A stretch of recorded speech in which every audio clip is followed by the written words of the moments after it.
Hey there, I'm Eliza with Ancestral Evolution, and today on this first day of fall, I thought it might be appropriate if we talked about wild persimmons. So we are lucky enough to have two of these awesome trees on our property, and right about now is when they start being ready. Now, wild persimmon trees grow in a large variety of zones. They grow from about zone 6 to about zone 10, so like southern Connecticut to Florida, and as far west as like Texas and Kansas. So they're kind of all over the place.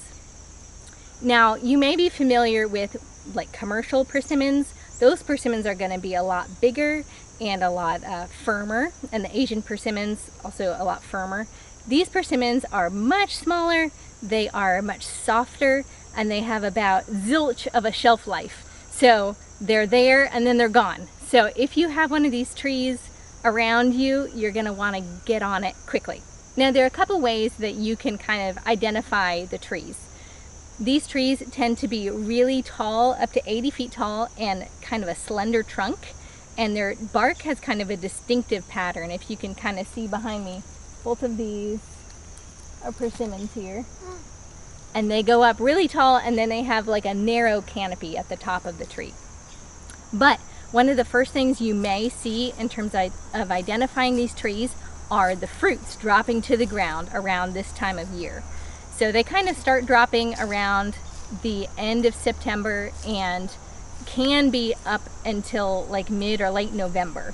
Traditionally, persimmons were thought to be ripe kind of after the first frost, but it really depends on the year and the tree. Like I said, we have two trees that have fruit on them, and one tree sometimes is very different from the other tree. Some of them start dropping around this time, and then some of them aren't ready until November. So it really depends on the tree, the location of the tree, also the year, how much water and rainfall we've had, and the temperatures. So right now is the time to kind of go out and start looking and see if you see any. Like I said, these trees are very, very tall. So in most cases, the way you're going to be finding these fruits are by looking on the ground. And these groundfall fruits are going to be the ones that are mostly ripe. Most of the ones in the tree are not ready yet. Trust me, you do not want to eat an unripe persimmon. It is the most terrible taste you've ever had in your mouth. Hands down. So once you identify a persimmon tree and you see that there are some persimmons on the ground, you're going to look for some fruits. And these are they're kind of orangish, peachish looking, and the ripe ones will be very soft, almost like the consistency of jelly. That's what you're looking for. If it's hard at all, pitch it. Don't even waste your time. It should be very soft, like almost to the point where you think it's almost rotten, but it's not. Don't worry. Now you're going to have a lot of competition for these guys. The deer love them, the coyotes love them. In just the couple minutes I've spent looking around here, I've seen deer scat and coyote scat with a bunch of persimmon seeds in them.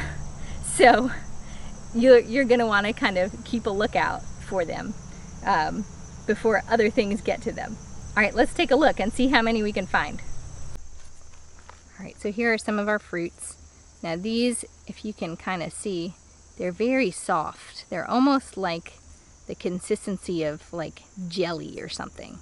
And you may be tempted to think that these are overripe and not good, but this is what you're after.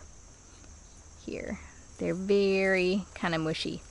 And these guys are a little bit smaller than they usually are, I think because we had a little bit of a dry summer. But this is kind of what they look like. So we'll take these back to the kitchen and I'll show you what we can do with them. So the first thing we're going to want to do is to clean our persimmons up a little bit. And so we're going to take our persimmons and take off any caps that you have. They should just pop off like that. And then also sometimes they have like a little kind of stem thing at the bottom that you can just pull off. And you're just going to do that and just go ahead and rinse them very gently under some cold water, and just to get some of this other just to get some of this other stuff off. And I'll be right back. As always, if you like our stuff, be sure to like and subscribe. Also check out our classes on Skillshare if you have not already. We have some great classes on fermenting and also some fiber related classes. All right, so we've got these rinsed and just the caps taken off. Now it's time for our food mill. Now, I know these are kind of an old school kitchen equipment, but they are the best thing for processing persimmons because you can get the seeds out and some of the skin out very easily and without a lot of fuss. If you try to process persimmons by hand, they're a pain because they've got seeds in them and they're really hard to get all the pulp without getting seeds. So, and I'll put a link to my food mill in the show notes if you're interested in checking it out. I use it for a bunch of things and it is a super handy piece of old school kitchen equipment. All right, so I'm just gonna plop these guys in here and we're just going to turn the handle and it's gonna kind of smush the fruits.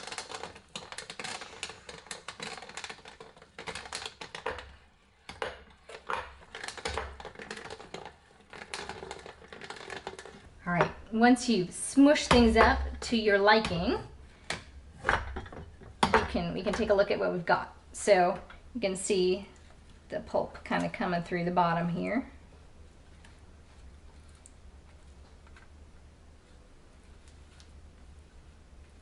And it's basically kind of the consistency of jelly. That's what it basically looking like here. You can put this in, if you are a person who makes like banana bread or something like that, you could put the persimmon kind of paste in there as a substitute for your bananas. I like to make persimmon bars with almond flour and the persimmon paste and some other things in there. But today what I'm going to show you how to do is a persimmon pudding. You don't have a whole lot of persimmon paste today, but it's enough. So all you're going to need for this pudding is your persimmon paste, a little bit of lemon or lime juice, and a little bit of heavy cream. So I'm just going to take my lemon and give it a little squeeze in here. Not much, it's just enough to give it a little bit of a bite. Mix that up. And just a splash of heavy cream. This makes a super rich and delicious dessert, which does have a lot of sugar from the persimmon, so this is not exactly a super keto friendly, but it is delicious and it does not contain any added sugar. It's just the sugar from the persimmons. So let's give this a little taste. Delicious. That is really, really good. I could eat a whole bowl of this right here. Anyway, so that is a super simple persimmon pudding for you. Give it a try. See if you can find some persimmons too. And yeah, let us know what you think. Do you like persimmons? Yes, no, maybe so? And if you have a favorite persimmon recipe, be sure to share it in the comment section below. I'm always looking for new things to do with persimmons. All right, until next time.